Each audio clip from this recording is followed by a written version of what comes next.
اعوذ باللہ السمیع العلیم من الشیطان اللعین الرجیم بسم اللہ الرحمن الرحیم۔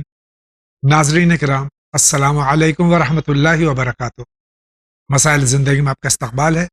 آج ہمارے اسٹوڈیو میں مہمان حجت اسلام جناب مولانا ذکی حسن صاحب، ہم ان کا استقبال کرتے ہیں، لیکن اس سے قبل کہ آج کا یہ پروگرام شروع ہو، میں شہزادی کونین صدیقہ طاہرہ سرکار ختم مرتبت حضرت محمد مصطفیٰ صلی اللہ علیہ وآلہ وسلم کی اکلوتی بیٹی جناب فاطمہ زہرا صلوات اللہ سلام اللہ علیہا کے آنے دنوں میں جو یوم ولادت ہے، اس کی مبارکباد آپ کی خدمت میں، تمام ناظرین کی خدمت میں، تمام علماء حق، مراجع کرام، تمام عالم اسلام، عالم انسانیت اور سب کی جانب سے اپنے زمانے کے امام حضرت ولی عصر اجل اللہ تعالیٰ فرجہ شریف کی خدمت پیش کرتا ہوں، اور اسی کے ساتھ میں پروگرام شروع کرنے سے قبل آقا کا استقبال کرتا ہوں۔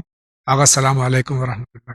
وعلیکم السلام ورحمۃ اللہ وبرکاتہ۔ انشاءاللہ مزاج بخیر آقا۔ پروردگار آقا، اس سے قبل کہ آج کا یہ ایپیسوڈ شروع ہو اور سوالات کا سلسلہ شروع ہو، میری خواہش ہے کہ آپ صدیقہ طاہرہ سلام اللہ علیہا کے سلسلے میں کچھ ارشاد۔ بسم اللہ الرحمن الرحیم۔ انسانیت کی ایک بڑی عظیم یہ تکریم ہے اور تعظیم ہے کہ پروردگار عالم نے صدیقہ طاہرہ حضرت فاطمہ الزہرا صلوات اللہ وسلام علیہا کی شکل میں وہ عظیم نعمت ان انسانوں کے درمیان بھیجی کہ جس کا حساب اور شمار انسان نہیں کر۔ آپ کی عظمت اور آپ کی جو نگاہ پروردگار میں قدر و منزلت ہے، اس کو سمجھنے کے لیے بس ایک جملہ یہی کافی ہے کہ پروردگار عالم نے جناب سیدہ کو رسالت مآب کا جز بنا، یعنی اس کے معنی ہے کہ سیرت پیغمبر ختم مرتبہ صلی اللہ علیہ وآلہ وسلم کو اگر مکمل طور پہ سمجھنا ہو تو پھر اس سیرت میں جناب سیدہ کی سیرت کو شامل کرنا ہوگا، اس لیے کہ وہ پیغام جو اللہ نے اپنے پیغمبر کو عطا فرمائے، ان تمام پیغامات میں ان خواتین کے لیے جو رول ماڈل، ان خواتین کے لیے جس سیرت کی ضرورت تھی، وہ سیرت جناب سیدہ کی حیات طیبہ ہے، اور اس سیرت کو جب شامل کر لیا جائے تب انسان یہ کہہ سکتا ہے کہ ہم نے رسالت مآب کی مکمل طور پر پیروی کی ہے۔ اور اسی لیے سیرت سیدہ سیرت پیغمبر کے ساتھ ہے، اور اس سیرت کو اپنی زندگی میں اختیار کرنا اور جناب سیدہ کے پیچھے چلتے ہوئے آپ کو اپنے لیے آئیڈیل، آپ کو اپنے لیے نمونہ عمل قرار دینا، یہ صرف ان لوگوں کی ذمہ داری نہیں ہے کہ جو صنف نازک سے ہیں، بلکہ ان کی بھی ذمہ داری ہے کہ جو اسلام کے دامن میں ہیں۔ تمام مسلمانوں کی ذمہ داری ہے کہ سید عالمیان کی سیرت کو اپنی زندگی میں اختیار کرتے ہوئے دنیا کو یہ پیغام دیں کہ ہم رسالت مآب اور جزء رسالت کی پیروی کرتے ہوئے آج اللہ کے دین کے پیچھے پیچھے چلتے ہوئے سچے اور حقیقی مسلمان۔ بہت شکریہ آقا۔ اگر اجازت ہو تو پروگرام شروع کریں۔ آئیے دیکھتے ہیں سوال سب سے پہلے کہاں سے۔ السلام علیکم، میں حیدر مہدی علی گڑھ سے بول رہا تھا۔ میرے 2 سوالوں کا جواب دینے کی زحمت کریے گا۔ فروری ماہ میں مکان کا کام کروانا ہے۔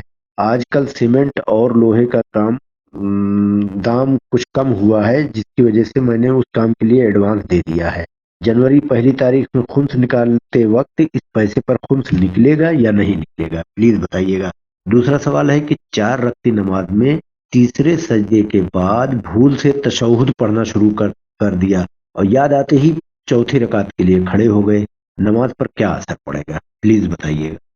پہلا مسئلہ بھائی کا جو ہے وہ خمس کے سلسلے میں ہے کہ سیمنٹ اور ریتی وغیرہ جو بھی سامان ہے گھر کے کنسٹرکشن کے لیے، انہوں نے ابھی سے لے کے رکھ لیا، لیکن کنسٹرکشن جو ہونا ہے وہ فیب میں ہونے والا، فیبروری میں، اگلے سال 2024 میں۔ تو یہ اس رقم جو انہوں نے خرچ کیا کہ اس پہ بھی خمس نکلے گا؟ میں واضح کر دوں کہ ہمارے برادر نے یہاں پر ایک جملہ اور کہا ہے کہ چونکہ اگلے سال کی بنسبت اس وقت قیمت کم ہے، جی، اس بنا پر انہوں نے یہ مال خرید کے ابھی سے رکھ لیا ہے۔ تو چونکہ یہ سچویشن ہے، لہٰذا اس صورتحال میں جب خمس کی تاریخ آ جائے گی تو انہیں اس رکھے ہوئے مال پر بھی خمس دینا ہے۔ لیکن وہ صورتحال نہ ہوتی، بلکہ اگر وہ تدریجن یعنی قسطوں کے ساتھ مال جمع کر رہے ہوتے گھر بنانے کے لیے اور یہ ان کی ضرورت کا گھر ہوتا، تو اس صورت میں خمس کا مسئلہ بدل۔ شکریہ۔ دوسرا سوال جو ہے بھائی کا، تیسری رکعت میں چار رکعتی نماز پڑھ رہے ہیں، تیسری رکعت میں تشہد پڑھنے کے بجائے یہ کھڑے ہو گئے اور چوتھی رکعت کے لیے کھڑے ہو گئے، تو اب نماز کی صورت کیا ہو؟ اگر انہوں نے تشہد مکمل نہیں پڑھا ہے اور تشہد کے درمیان یاد آ گیا اٹھ گئے، تو اب ان کی کوئی ذمہ داری نہیں ہے۔ لیکن اگر تشہد وہاں تک کہ انہوں نے سلام بھی پڑھ لیا، تو ایسی صورت میں نماز مکمل ہونے کے بعد انہیں 2 سجدے سہو بجانا۔ شکریہ آقا۔ اگلا سوال۔ السلام علیکم، میرا نام سید ریاض حسین جعفری، میں ناگپور شہر سے بول رہا ہوں۔ علی جاوید زیدی صاحب اور حجت الاسلام کی خدمت میں بہت بہت سلام۔ کتاب کا حوالہ تہذیب الاسلام علامہ مجید سے لے رہے ہیں۔ اس کتاب میں کچھ حدیثیں ہیں کہ ایسا دوست تلاش نہ کرے جو ہم مزاج ہو، ورنہ دوست سے محروم ہو جاؤں گے۔ نمبر 2، ایسی غذا تلاش نہ کرے ورنہ غذا سے محروم ہو جاؤں گے۔ نمبر 3، ایسا امام جماعت تلاش نہ کریں جو امام معصوم جیسا ہو، ورنہ جماعت سے محروم ہو جاؤں گے۔ اس حدیث کی تشریح چاہیے۔ آج کل مومنین کی امام جماعت کی عدالت کو تلاش کرتے چیک کرتے کرتے مومنین جماعت سے محروم بھی ہوتے جا رہے ہیں۔ ان کا حل بتائیں تاکہ ہم ان حدیثوں کے مصداق بنے۔ غیر معصوم امام جماعت کی عدالت کی شرط کیا ہے، بیان فرمائیں۔ شکریہ، خدا۔ میں سوال کو مختصر کر دوں۔ تہذیب الاسلام جو علامہ مجلسی علیہ رحمہ کی کتاب میں سے انہوں نے 3-4 جو سوالات کیے ہیں، اس کا جواب۔ جو اصل مرکزی سوال کیا ہے ہمارے برادر نے کہ امام جماعت کے بارے میں یہ احساس بعض ذہنوں میں ہے کہ امام جماعت کو بالکل معصوم ہونا چاہیے، یہ تصور بعض اوقات انسان کو جماعت سے محروم کر دیتا ہے۔ آیت اللہ العظمیٰ غیث ثانی حفظہ اللہ تعالیٰ نے عدالت کی شرط رکھی ہے، اور جو عدالت کی وضاحت کی ہے اس میں یہ جملہ لکھا ہے کہ عام وضاقتہ کے اعتبار سے وہ واجبات کو بجا لاتا ہو اور محرمات سے یعنی حرام کاموں سے خود کو بچاتا ہو۔ یہ اصل شرط ہے عادل شخص، اور اس کے پیچھے نماز پڑھنی چاہیے۔ ہر وہ انسان کہ جو مجھ سے بہتر ہے وہ نماز پڑھا رہا ہو تو مجھے نماز پڑھنا ہے، اور پڑھنا ہے اس معنی میں کہ ہمیں بہتر ہے کہ اس کے پیچھے نماز پڑھیں۔ لیکن یہ اگر ہم تلاش کریں کہ میں تو گناہگار ہوں لیکن جس کے پیچھے نماز پڑھوں اس کو معصوم ہونا چاہیے، تو پھر انتظار کرنا پڑے گا کہ فرشتے آ کے نماز پڑھائیں۔ لیکن اگر عام شکل میں دیکھا جائے تو ان افراد کے پیچھے کہ جو گناہوں میں ملوث نہیں ہیں اور واجبات کی بجاوری میں کبھی کوتاہی نہیں کرتے، ان کے پیچھے نماز پڑھنی چاہیے، اور کوشش کرنی چاہیے کہ انسان جب بھی موقع ملے باجماعت نماز پڑھے۔ بہت بہت شکریہ۔ اگلا سوال۔ ہم لکھنؤ سے بول رہے ہیں، ہمیں یہ کہنا ہے کہ ہم نے وہاں سے مکے سے اس کا تھان لیا تھا، کیا کہتے ہیں، ابھی اس کے لیے جو ملتا ہے بھیا کفن کے لیے پورا تھان لیا، پھر اس پہ اس کی چھینٹیں بھی وہاں کے پانی کی، اور تھوڑی دیر میں آنے کی وجہ سے اس کو طے کر دیا۔ جب انڈیا آئے تو دیکھا کہ وہ کالا پڑ گیا ہے، وہ دھبے چھینٹے جیسے، تو وہ اب دینا چاہیے اس کا کفن کہ نہیں دینا چاہیے، یہ بتائیں۔ اور دوسرے یہ کہ قرآن کی سورہ بقرہ میں جو تابوت سکینہ ہے وہ کس تابوت سکینہ کا نام ہے، یہ بتا دیں، ٹھیک ہے، مہربانی ہوگی۔ تو جمعرات کو ہم سنیں گے 7 بجے سے۔ ایک چیز اور رہ گئی ہے، ایک بات کہ اگر کہیں وہ سید نہ ملے، بغیر سید ہو، تو اس کو ایک کفن دیا جا سکتا ہے کہ نہیں، یہ بھی ہم معلوم کریں گے۔ رات 8 بجے جمعرات کو آتا ہے یا جمعے کو آتا ہے؟ لکھنؤ سے ہماری خواہر کا سوال ہے کہ انہوں نے مکہ معظمہ سے مدینہ منورہ سے کفن کا کپڑا لیا، پورا تھان لیا، اس میں کچھ چھینٹیں پڑ گئی تھیں، یہاں آئیں تو پتہ چلا کہ اس پہ کالے دھبے پڑ گئے ہیں۔ ابھی انہوں نے یہ نہیں بتایا کہ چھینٹیں نجس تھیں یا پاک تھیں، تو اب اس کا کفن ایک تو وہ استعمال کیا جا سکتا ہے، دوسرے غیر سید کو کفن دیا جا سکتا ہے۔